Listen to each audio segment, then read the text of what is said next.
在首次正式访问中国前夕，新加坡总理黄循财接受高端访谈专访。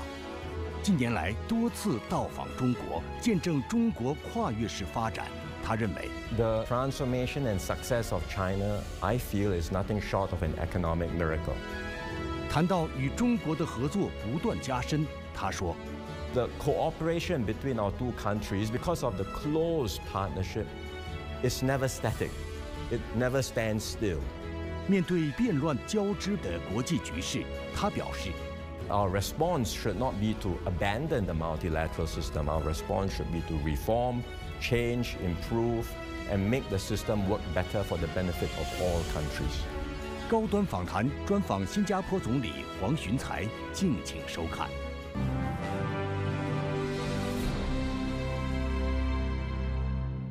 关注国际焦点，洞察世界风云。大家好，欢迎来到本期的高端访谈，我是邹燕。今天我们来到了新加坡，即将在这里专访新加坡总理黄循财。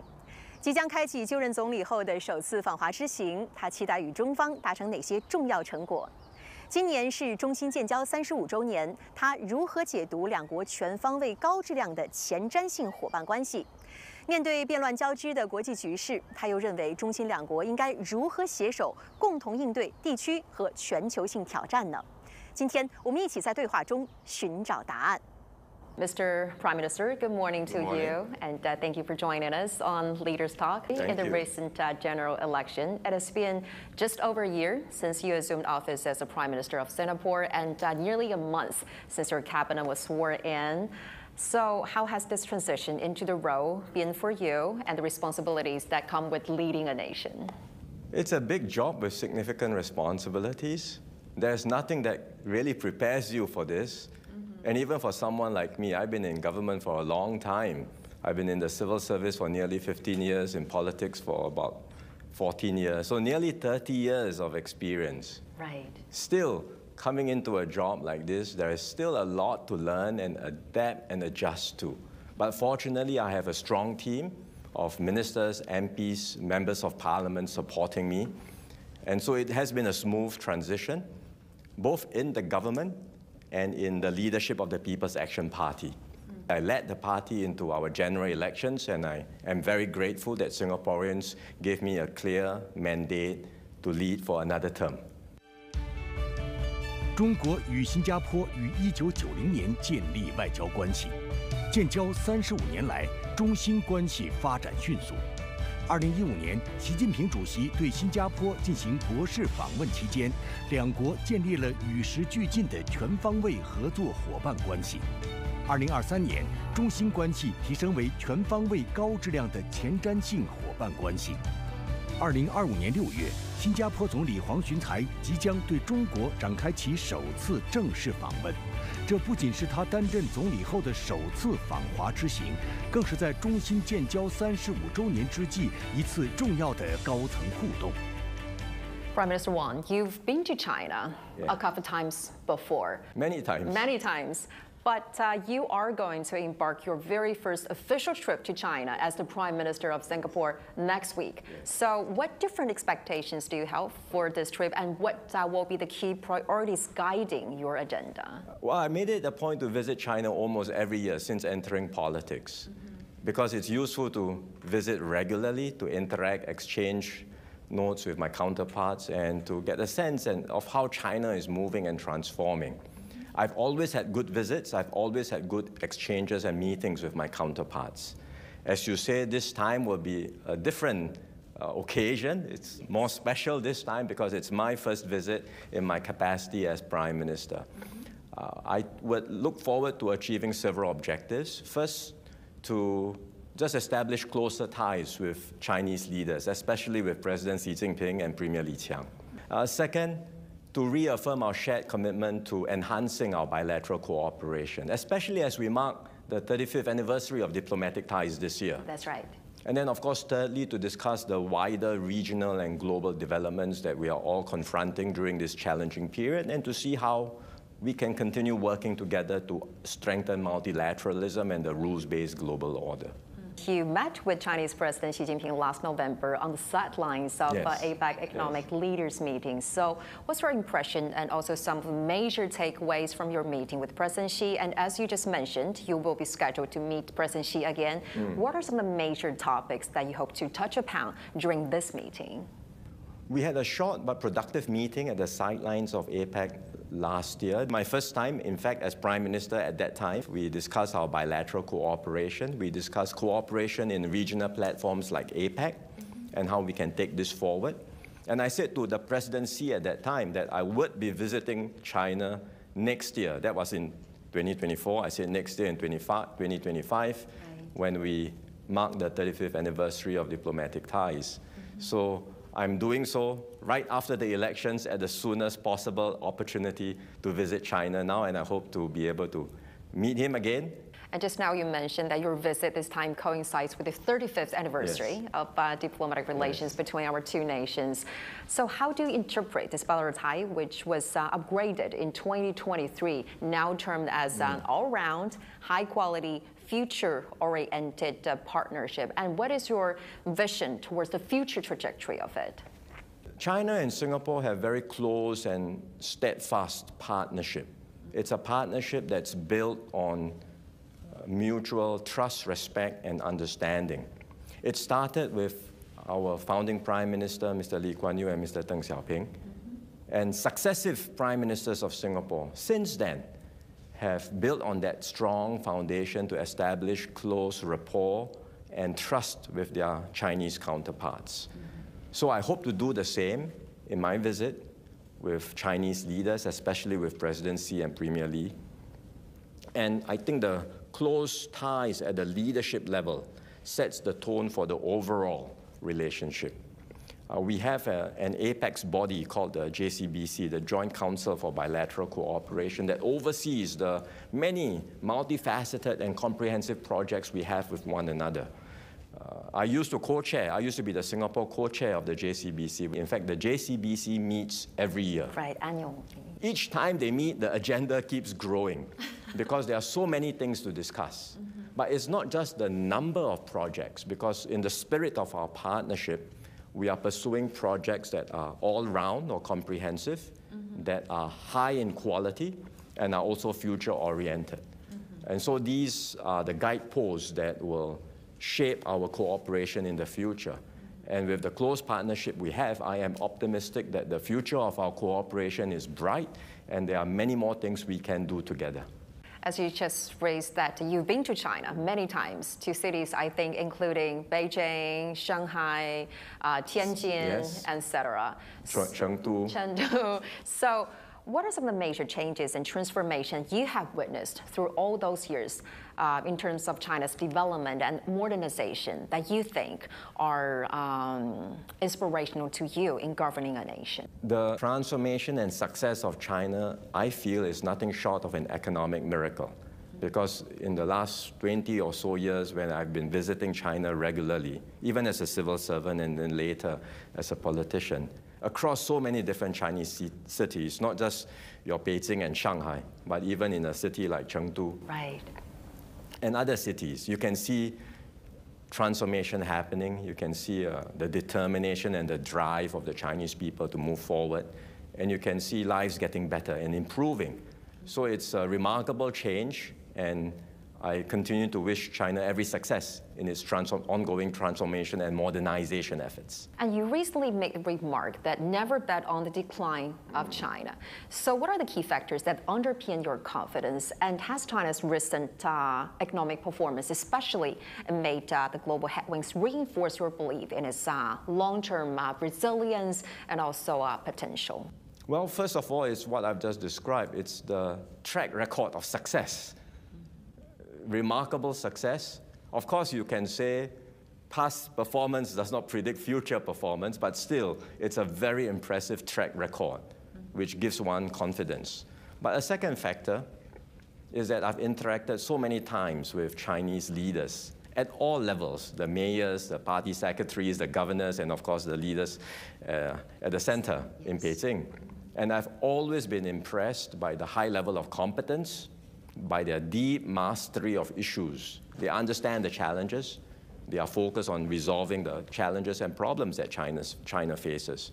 But it's more than just competence and mastery. It's also a willingness to listen and to be open-minded about finding better solutions. Because governments never get everything right. It's impossible.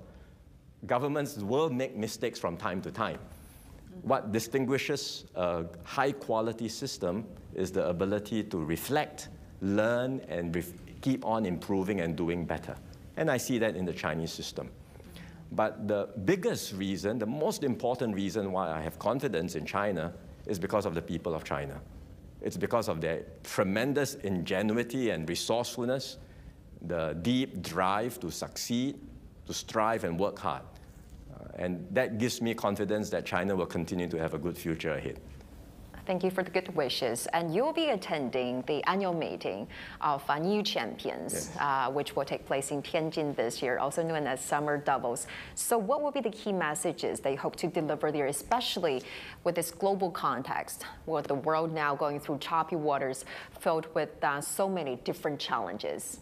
We are in the midst of a profound global change. So my message at Tianjin will be the importance of upholding a rules-based multilateral order. Because without rules, without long-standing norms of cooperation, countries everywhere will be worse off. Small countries like Singapore, of course, are very concerned because we have limited bargaining power and we risk being sidelined and squeezed by the bigger powers.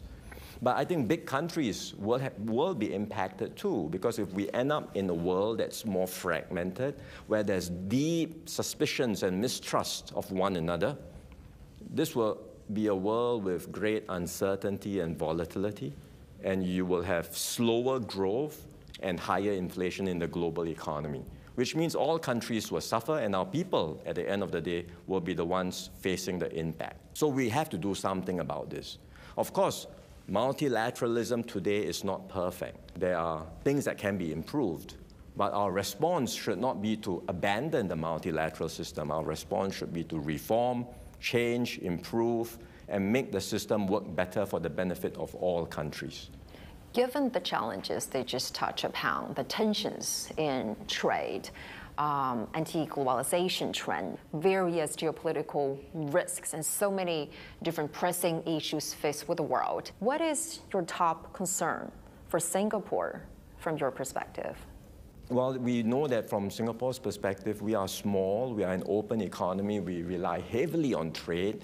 So this new external environment will make it less hospitable for us to continue flourishing. So we have to find ways to navigate the external environment carefully. But I think despite the changes that we see around us, trade will still continue. Countries do want to be more self-sufficient in this new environment, but it's not possible for any single country to do everything themselves. Talking about trade, you've recently described the tariffs imposed by the Trump administration as a seismic change in the global order, suggesting the era of free trade is over. Given what you have just mentioned, Singapore's heavy reliance on global trade. So what are the specific plans, what are the priorities for your government to navigate through the SWIFTs and also the pressure in the global trading system? As I mentioned just now, the era of free trade, or the era that we are familiar with, may be over, but trade will still continue. Different configurations, different supply chains, we will try to be competitive, we will try to stay relevant. But at the same time, we will work with like-minded countries to uphold free trade and to uphold a rules-based trading system. We are doing this with our neighbors in ASEAN.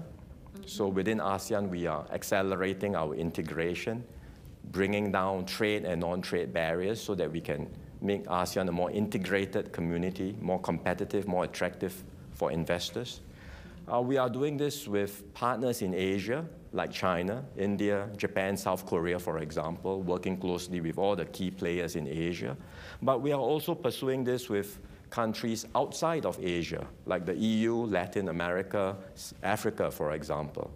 And some of these are countries we are not so familiar with, but we think we should now make an extra effort to establish closer links with them. We are also strengthening our cooperation in regional platforms like RCEP and CPTPP. And we are finding ways to establish new linkages across different platforms. For example, between ASEAN and other groupings. So these are all different areas we are exploring. I believe in every crisis there will always be opportunities. And so we are finding ways to seize new opportunities for ourselves and for other countries. Just like the Chinese phrase, Yes, 危机, of course. so the opportunities always come with We may speak English, but we are very Asian in our thinking.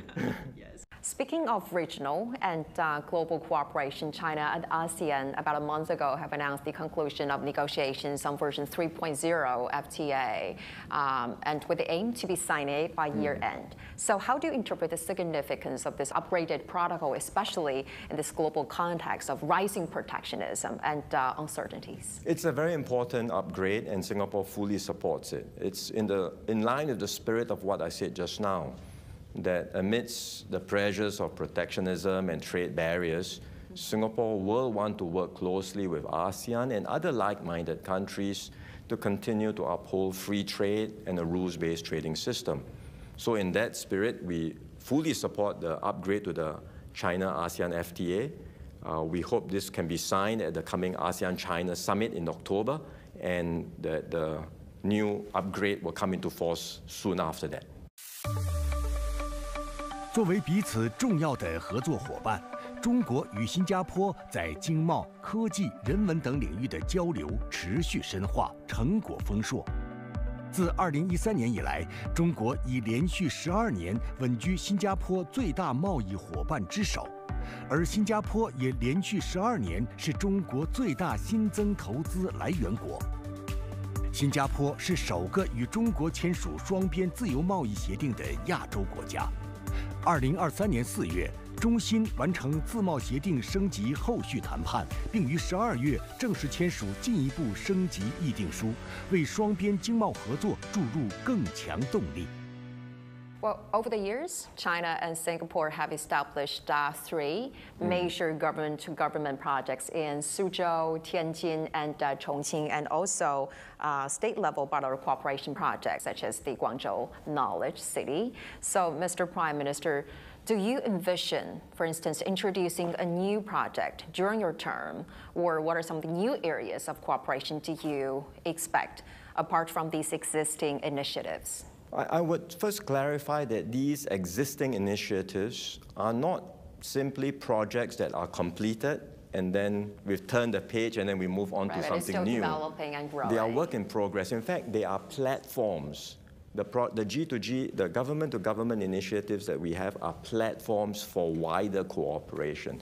So to illustrate, the Suzhou Industrial Park, which was our first government-to-government cooperation, very successful. And now recently we marked 30th anniversary of the Suzhou Industrial Park. And now we are looking at a new frontier for cooperation, where the cooperation may be wider, not just between the government entities, but with a wider ecosystem of players. Or take another example of Tianjin Eco-City. Yes. It started as a barren wasteland, and the vision was to transform this place into a place for eco-living, green living. We've achieved that vision, and recently we marked the 15th anniversary of the Tianjin Eco-City, and now we are saying let's look ahead, have a new chapter, and think about how the Tianjin project can be a model for high-quality green development and sustainable growth for China. So in each of these projects, we are constantly finding new ways to cooperate. At the same time, beyond these existing platforms, we are always open to new ideas, and we are continuing to discuss new possibilities for cooperation, including in areas like low-carbon green energy, digital economy, and biomedical sciences. So the point is the cooperation between our two countries, because of the close partnership, is never static. It never stands still. We are always upgrading, improving, trying to find new opportunities to cooperate and to be responsive to the needs of our times. that's the spirit of our cooperation. That's why I'm so confident that we can continue to do more together. The world is now going through so many major challenges, the challenges unseen in a century. So what is your reading, your evaluation of the current global scene in terms of the geopolitical risks, all those uncertainties that we're faced with? We are in the midst of a very messy and unpredictable transition. We are in a state of flux, and it will take time before we find a new equilibrium. I think the new order will be shaped eventually by not just a single superpower, but by all countries, large and small, by the actions and choices of all countries, big and small. And this will take time. In the meantime, we are in this period of transition, very unpredictable, very chaotic, and potentially very dangerous as well, because during this period, without clear global leadership and coordination, there are many things that can go wrong in this world. So I think what's important for all of us, countries everywhere, is to recognize the dangers that we are in, for all of us to do our part to manage geopolitical tensions and rivalry carefully in order to minimize the risk of conflict and war, for us to find ways to get countries to still work together and find win-win cooperation, especially in areas of shared interest. And then step by step, we can all work together to lay the groundwork for a new and more stable global order that may emerge in the years ahead. It will take time, but we should all do our part to shape this new global order. But in this time of transaction, imposing heavy tariffs on so many different countries around the world might not be the proper solution, right? We don't believe it is. The administration reflects a growing sentiment amongst the American people that they are paying too high a price to be the world's policeman, to underwrite the global system, and they have not benefited. In fact, we believe America has benefited. It has benefited if America were to take an enlightened self-interest, not just a very narrow perspective of its interest, but a wider view of its interests. This system has benefited America too. Back here in Singapore, you are referred as the leader of 4G, the fourth generation of political leadership. So what core values do you believe define the governing style of 4G leaders? The leadership we have now will continue to uphold the core values of the People's Action Party. These values will never change, the values of incorruptibility, meritocracy, multiracialism, because we are a diverse society, and self-reliance.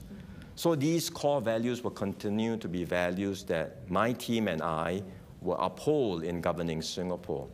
But at the same time, our leadership approach will be different. Every leader has to be himself. You cannot pretend to be someone else. My approach is to be open, to listen to different views and suggestions, even if there are views which are different from mine. I would like to listen to them. I would like to engage widely and involve as many people as possible. But at the end of the day, the government must decide, must come to a decision. What kind of narrative do 4G leaders aspire to create, especially in light of the remark you made that the best chapters of Singapore's story is yet to be written? We hope we can continue to keep Singapore special, exceptional, a shining red dot, a shining little red dot that will continue to add value to the world and ensure that everyone in Singapore can continue to achieve better lives. What do you mean by a shining red dot? It is small, but it's very evident and it's shining, or what is it? It's a little red dot, because that's the, I suppose, slogan that we have for ourselves, a little red dot. Yes. Because we are a small country, but shining. History has never been kind to small countries. You look the long arc of history. Small countries find it very hard to survive. Singapore has defied the odds for 60 years. This is 60 years of independence this year. We will try to continue defying the odds of history and keep Singapore special. A very unique experience in your career is serving as a principal private secretary to the then Prime Minister Lee Hsien Loong from 2005 to 2008. So what are some of the major lessons or the biggest source of inspiration that you gained from working very closely with Senior Minister Lee? I was always struck by how devoted he was to Singapore, to the country, and how obsessed he was every single day thinking about how to keep Singapore going. Because as I said just now, we feel the vulnerabilities more as a small country. Big countries, you may feel, there are resources, you've got wealth, you've got many things you can rely on. But as a small country, we always feel we are vulnerable. We take nothing for granted. And I'm always struck by how obsessed he was. So now that the leadership baton has been passed to me, this has become my obsession. And I'll do everything in my power, together with my teammates, to keep Singapore moving forward. Mr. Prime Minister, when you first emerged as the new leader of the nation, I don't know whether you have noticed that if you take a closer look at the headlines at that time about media coverage of you, there is sometimes a phrase that is frequently used. Do you know what it is? I have no idea. There are many phrases. Sometimes it's guitar playing new Prime Minister or guitar wielding Prime Minister. We heard it's actually a guitar from your father, a gift when you were a child. That's right. That sparked, long ago, yes. Yeah, about 40 years ago. Yes. Which sparked this passion for music and playing guitar. Well, I started playing at a very young age, maybe 8 years old or something like that. But I never had formal lessons. I was largely self-taught. Yes. So I don't claim to play very well at all. That's very modest because we saw some of the videos that is but very I enjoy professional. doing it. I find that music helps to break barriers. It helps to bring people together. And so I enjoy doing it. But for me personally, I just find it's a good way to unwind, to de-stress. Especially doing a job like this, you do need outlets to relax from time to time. Is there a go-to Chinese song that you really enjoyed with playing your guitar? We're just wondering. I have played a number of Chinese songs. For example, 周华健's 朋友 is one song that I would play in my constituency. Right. Mr. Prime Minister, thank you so much for sharing with us your time and also your insightful views. Greatly appreciated. Thank you very much.